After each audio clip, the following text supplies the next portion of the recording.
Assalamualaikum warahmatullahi wabarakatuh. Kami dari kelompok 4 akan mempresentasikan sebuah pembahasan dengan topik klasifikasi kupu-kupu menggunakan metode CNN. Dengan anggota kelompok 4 orang. Yang pertama, saya sendiri Sucianingsih dengan NPM 7215200026. Yang kedua, Dini Andari dengan NPM 7215200029. Yang ketiga, Siti Romlah dengan NPM 7215200045. Yang keempat, Dita Amalia Khotijah dengan NPM 7215200050. Sebelum kita lanjutkan mengenai topik butterfly menggunakan metode CNN, akan lebih baiknya kita terlebih dahulu jelaskan datasetnya.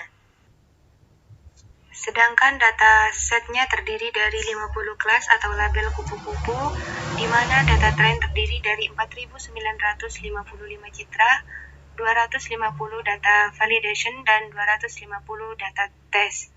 50 kelas kupu-kupu tersebut dibedakan berdasarkan warna, bentuk, dan corak.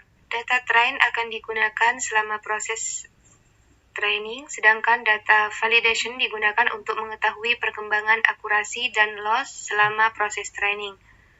Sedangkan data test dilakukan untuk menguji akurasi model yang sudah final. Di sini sedikit menjelaskan model summary-nya.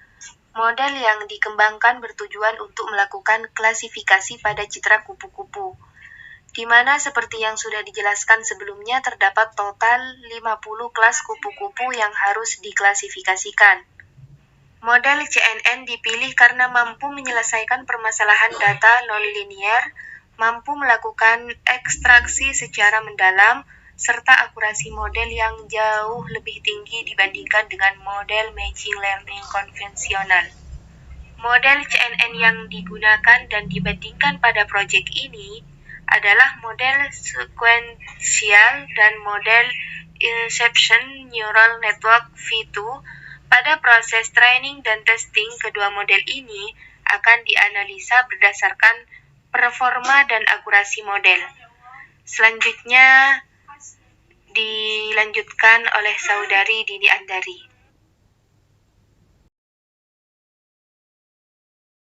Next, untuk pembahasan kodenya, di sini kami mendownload file dataset ke direktori Google-nya itu sendiri. Kemudian, di sini dapat terlihat proses mendownloadnya. Nah, setelah kita berhasil mendownload, kita mengekstrak data karena datasetnya sudah bersih dan sudah dipisahkan antara folder train validation sama dan tesnya, maka kita langsung pindahkan data ke Google Drive. Setelah itu, setelah kita pindahkan dari konten ke folder Drive, tugas besar di SD-nya kita membuat 2 buah variabel untuk menyimpan file dari data print dan data validasinya. Kemudian kita melakukan import library yang digunakan. Nah, di mana terdapat 4 library yang akan digunakan, yaitu TensorFlow atau keras, kemudian scikit-learn, NumPy, dan Matplotlib. Di sini dilakukan eksplorasinya, yaitu dengan set dari masing-masing kelas dan menjadikan masing-masing kelas dan menjadikan sebuah sensor. Nah, di sini tuh tujuannya kita mengambil nilai unit dari setiap kelasnya. Itu dengan tujuan untuk mempermudah kita dalam melihat datanya seperti apa sih pada setiap kelasnya. Jadi kita untuk mempersingkat juga agar tidak seluruh datanya ditampilkan. Jadi cukup yang unik saja. Nah, kemudian setelah itu kita tampilkan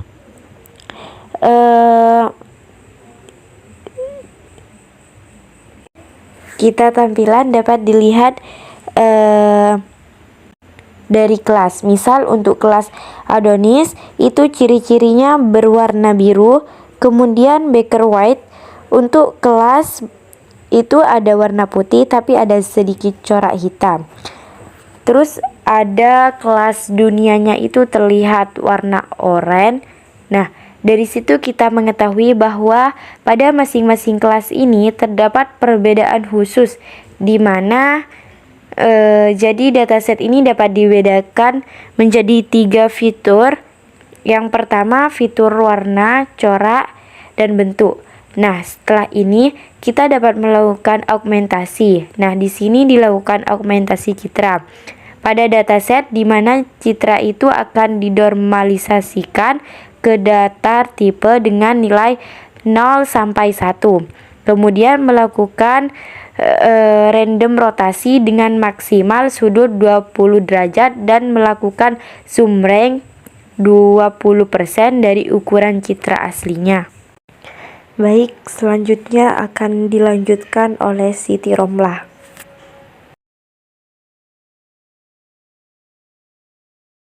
Baik, selanjutnya di sini kita melakukan load dataset menggunakan data generator secara bertahap sesuai dengan backsize-nya. Yaitu jumlah citra akan di-load di setiap step sehingga banyaknya step dapat dihitung dengan membagi jumlah total dataset dengan backsize-nya. Nah, untuk train generator ini sendiri diperoleh dari train directory-nya. Kemudian untuk validation generatornya ini diperoleh dari validation directory-nya. Kemudian untuk kelas indicast ini merupakan atribut dari data generator yang nantinya akan disimpan dan dibawa ke tahap testing sebagai map collection-nya. Selanjutnya adalah codingan mengenai callback. Callback di sini untuk membantu proses pelatihan atau training agar lebih efisien.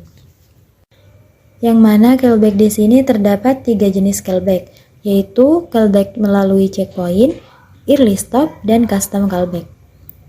Untuk yang checkpoint di sini adalah ketika wait-nya itu disimpan pada saat loss training itu telah mencapai minimum. Di mana yang pertama root-nya itu adalah untuk loss streaming-nya, sedangkan yang kedua adalah untuk validation datanya atau val loss-nya. Yang kedua adalah checkpoint early stop, di mana checkpoint early stop ini memiliki parameter pattern 10. Yang mana memungkinkan model untuk langsung berhenti melakukan proses training atau pelatihan ketika tidak terdapat penurunan loss lagi. Pattern 10 ini menandakan model akan berhenti ketika tidak ada lagi minimum loss yang didapatkan selama 10 epoch berturut-turut. Misalkan tidak ada perkembangan loss dari 0,8 selama 10 kali. Dan yang terakhir adalah callback custom, di mana callback custom ini adalah callback yang akan memberhentikan training atau pelatihan ketika sudah mencapai titik akurasi dan loss yang cukup, yaitu 95% akurasi dengan loss 0,001. Kemudian dilakukan pembuatan model sekuensial, di mana pembuatan model sekuensial ini menggunakan dari library keras sendiri, TensorFlow, yaitu model sekuensial. Kemudian tampilkan convolution-nya. Dan inilah summary-nya.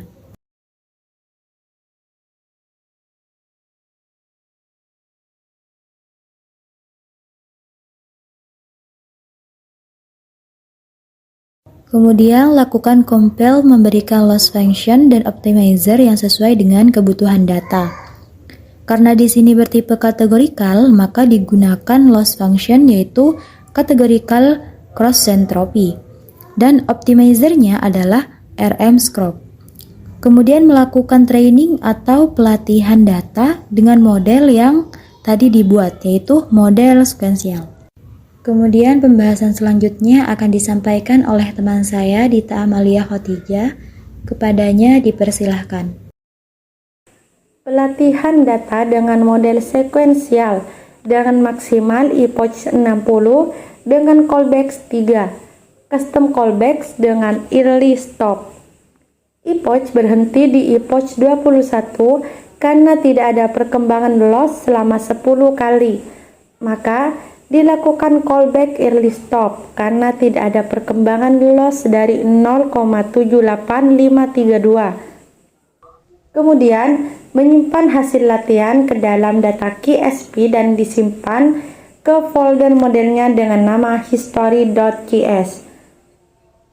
Pembuatan model inception menggunakan inception ResNet dengan memiliki beberapa parameter yang mana weight image sudah ada dari sananya berdasarkan library.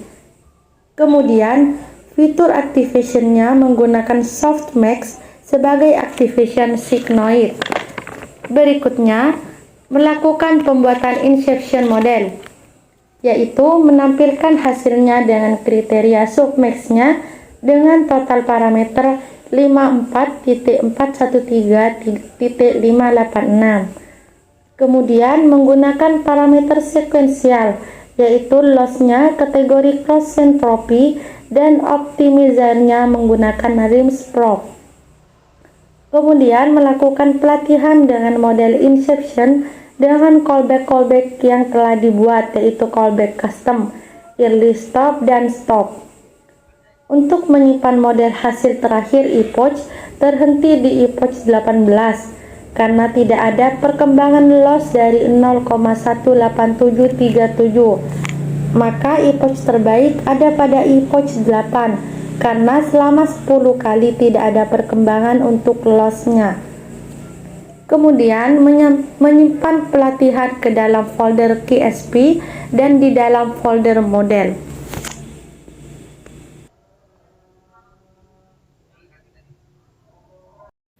Baik, mungkin hanya ini penjelasan dari kami. Kurang dan lebihnya kami mohon maaf. Wassalamualaikum warahmatullahi wabarakatuh.